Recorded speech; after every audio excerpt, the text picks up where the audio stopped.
We are here at Star Wars Celebration. We just got out of the Lucasfilm studio panel where so much was announced, and I'm here with two men who are very important to Star Wars, Dave Filoni and Jon Favreau. Welcome, guys.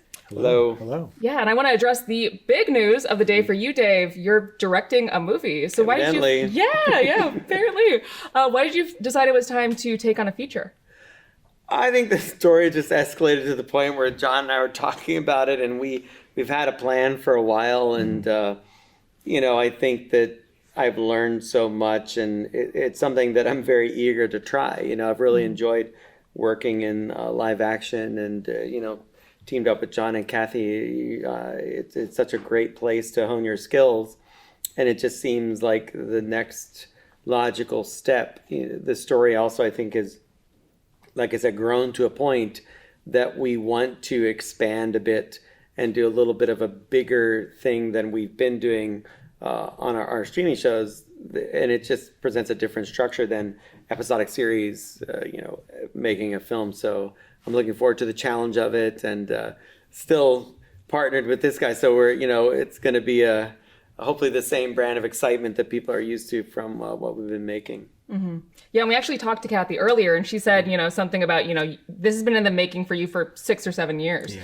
Is this something that you had in mind from the beginning?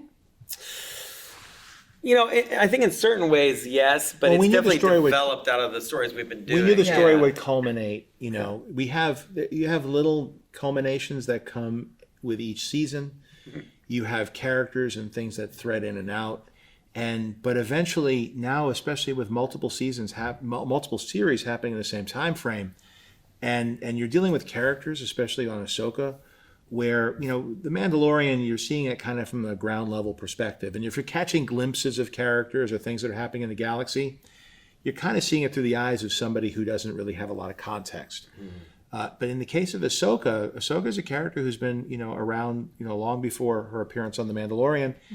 And also, as we're dealing with Bo-Katan, these are characters that there's a lot of political implications to what's happening in the meta-narrative in Star Wars. And those characters and these storylines start to demand that you're starting to deal with larger forces and bigger trends within that time period.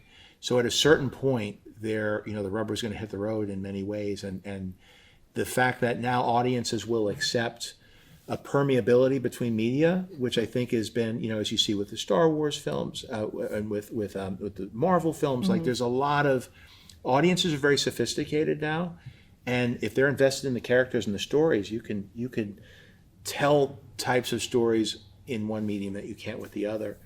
There are certain limitations you have with cinema because we're very we have a lot of narrative structure to deal with the amount of minutes that we do each season and then multiple seasons. But with a movie, you have to make sure that it all kind of comes to a head and resolves in that 2 hour and a half period. Yeah, so we've talked about Mandalorian and Ahsoka and, how all these shows kind of intersect. And you did mention that this will take place during the Mandalorian timeline. So could this be kind of considered almost like a Mandalorian finale, the movie?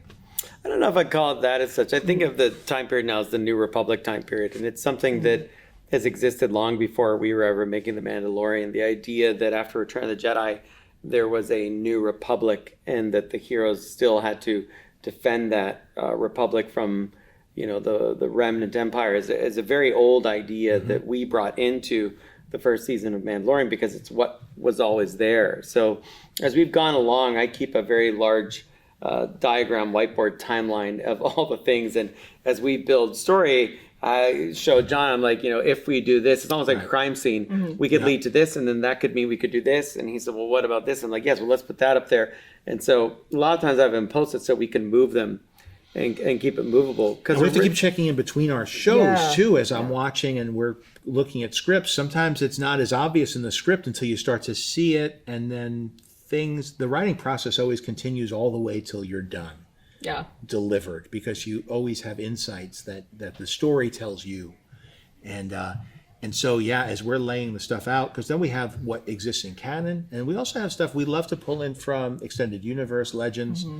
There are certain stories and characters that people have connected very, very much with over the years that might not officially be part of what is considered official Star Wars, but yet is but because it's so much a part of the Star Wars community, and as Dave did with Clone Wars, bringing those elements in, and because they already feel like they're running parallel to it, and if you could bring it in a way that's elegant and can incorporate everything, and again, trying to bring together Star Wars as much as we can, and make it all align in a way that feels satisfying and decisive. And kind of on that note of like bringing all together these characters from all these different media, in the Mandalorian clip that we saw in the panel, there was a mention of Thrawn, Yes. who we know is going to be very important to Ahsoka. So can we expect Mandalorian season 3 to basically lead right into Ahsoka season 1? Yeah, Dave, is that what we could expect? No, I would say no. Yeah. I don't think so. I wouldn't look at it that way. I think that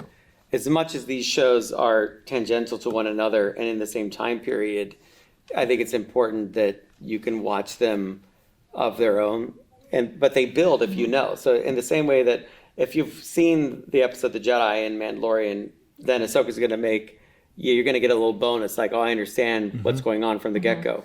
But you're still going to understand what's going on because we picked up A New Hope at episode 4, right? So Star Wars, to us, we came in the middle of it. So there is a kind of history in Star Wars is just diving right into the story. Yeah. So I really do dive right into the story with Ahsoka, but I know more about it because of the work of Mandalorian. And it's the same as Skeleton Crew. We never want to create a situation where you feel like you have to have seen these things because then you're missing out. Like, I don't know how fans feel, but like, do you have to have seen Clone Wars to understand Ahsoka? No, you don't have to have seen that.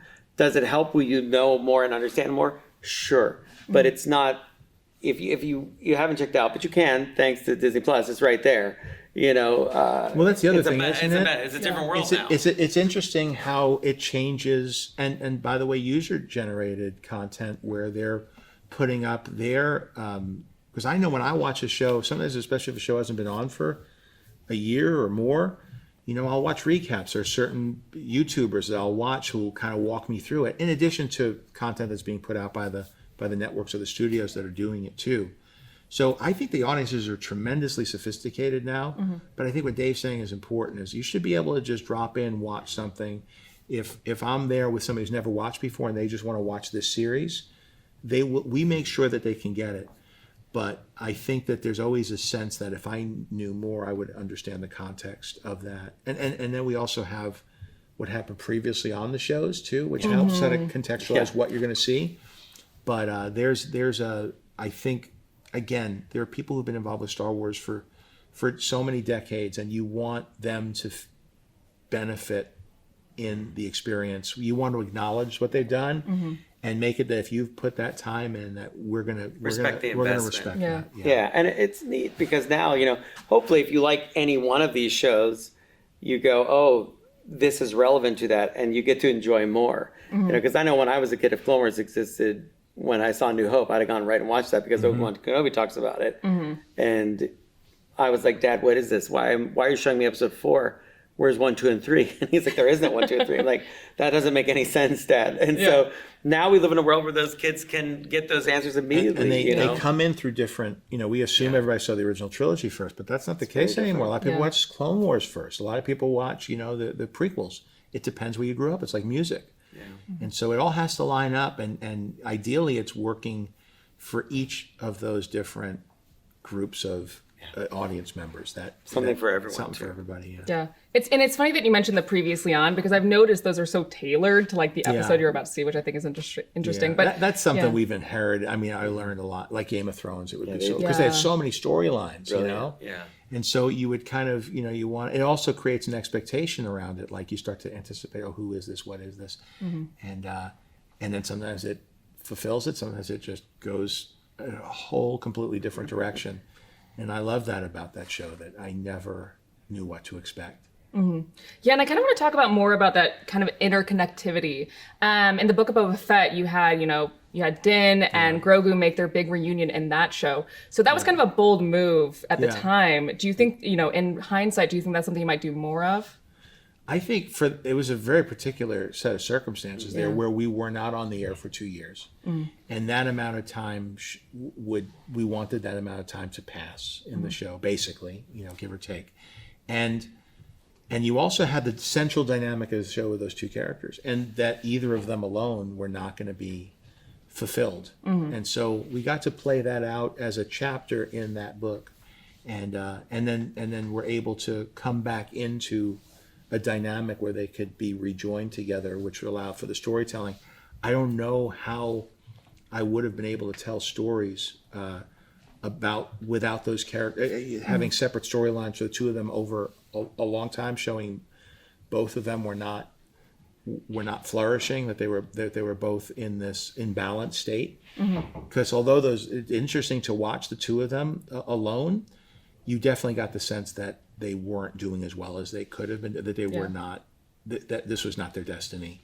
And so it allowed us to allow a lot of that time to pass off camera, but also level up, change them both, but especially change Grogu, where now you've had time spent training with Luke Skywalker, and how that will affect the way that character can be, the relationship will develop in that parent-child, that de facto parent-child dynamic.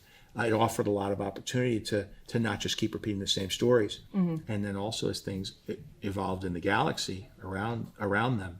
So it wasn't just the same adventure over and over again, but again, getting to plug into larger narratives that do connect with other shows as well. Yeah, and I think, you've been involved with Star Wars for a long time, but I think these past, 3 to 4 years with the implementation of Disney Plus, I mean, that was kind of the beginning of a new era for Star Wars, I would say. What's the most important thing you both have learned from, again, those past 3 to 4 years? But I mean, for me, there's creatively, I think, managing the story and all these different characters, which I've been doing in Clone Wars, but it's just a little different in live action. It's also, behind the scenes, writing a story for this medium is different. Working with the performance is different. So on a personal level, it's been, exponential learning every time I do an episode or am helping guide other episodes, working with the other episode directors. I mean, again, the position I'm in, I get to watch so many incredible creatives work behind the camera. And I came into it really, our freshman class of directors, which were so great. And for many years now, I've worked alongside Rick and Bryce. And, Deb went off and did Obi-Wan, but I still stay in touch with her. And so I think that I think people always look at the characters and the story, and it's true, you can see the growth there and how now there are these different series, which episodically take up a larger space.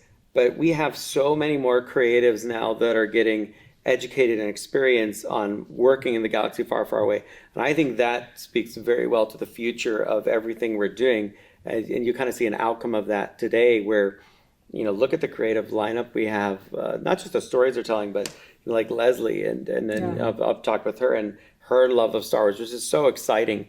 It's so exciting to see people coming into this. So as it's evolved and changed, I think there's a confidence growing because people are getting to come in and do an episode. One episode and try an episode, right? Yeah. For me, doing an episode was infinitely easier to kind of absorb and understand than if I had to start doing a movie. In a lot of ways, I would think years ago, I was trying to crack, so how do I take Ahsoka in live action? And it was going to be a movie. Because pretty much the only outlet for live action would have been cinematic. Right. But as streaming became available, you start to think, okay, so let me think of this episodically, which for me made a lot more sense because I've been doing nothing but episodic for years. And, Mandalorian kind of opened this door to say live action episodic Star Wars television, which when I was a kid, I would have killed for that. I mean, I'd watch that every week. So it's really fulfilling something we like. There's so much more room to experiment too with new filmmakers because Dave had never done live action before. Never. And look at the learning curve so quickly from having that collaborative environment, doing a few episodes here, also writing, me learning to write from him for Star Wars. And then you could try something different for an episode because if it fits within the context of the whole season, that's where you start to feel where you can go. And if there's an instinct or if another filmmaker comes in, Peyton Reed coming in for the finale of season 2, and the excitement that he had that he was going to get to tell this part of the story, or Robert Rodriguez bringing his energy and his brand of action and fun and excitement around the reintroduction of the character of Boba Fett and then the series, and each one brings something different, and we're lucky that not only do we get to see it here at Star Wars Celebration, looking at a trailer for like Acolyte, for other, for other, hearing about other shows that are coming together. Like that's Andor. It's super exciting. But then also to be part of the collaborative group within this, interconnected time period where we have all these filmmakers and different storytellers and writers and actors, you don't get, that's not, Dave's saying something that's very true. And it's somebody who comes from movies more so, is here's what we're making, here's how we're going to do it, here's when it's done by, here's what our budget is. And sometimes you're right, sometimes you're wrong, but everything's on, all your chips are on one number. Yeah. With TV, you get to collaborate. You could take chances on different tones. You could take different chances on people who might be less experienced, but could also bring a lot to it. And so we've worked with a lot of people like yourself and Peter Ramsey come from animation who've completely enriched the way we approach storytelling because they come in with a very visual, front-loaded sense of how you're going to approach a story. Then you deal with somebody like Rick Famuyiwa, myself, Lee Isaac Chung, come more of the independent, we start off in lower budget films where you're coming at it more from what are you shooting and how do you put it together. You don't have that kind of planning. But you start to bring everybody together, and now we start to share the best of each, and we develop our own version of how it goes. And then the technologies that we, of course, from ILM, but also the stuff that I've been working on before then with Jungle Book and Lion King. And now all of a sudden you got a whole ecosystem around it, where you're learning and developing techniques, and you're all checking on each other's stories and how it's being handled. And ultimately you have people like Dave or Doug Chang, who've been around for a long time with Star Wars, who you can go to and say, this seems fun, does this feel right? And it could be like, I'd stay away from that because that people are going to think that with that, they're going to connect with that. But you might want to look at this, whether it's or we're doing something like that over there. Or we're doing something because like now we that have over certain things you got to make sure everything's special and protect, people's ideas and protect the big uniqueness deal. of things. So that everybody feels that they have their room to do their thing. But and Dave's been really great about not stifling, but to say, hey, I see what you're doing. I don't know if that's how you do it, but have you ever, or point you in a direction of other areas to look at?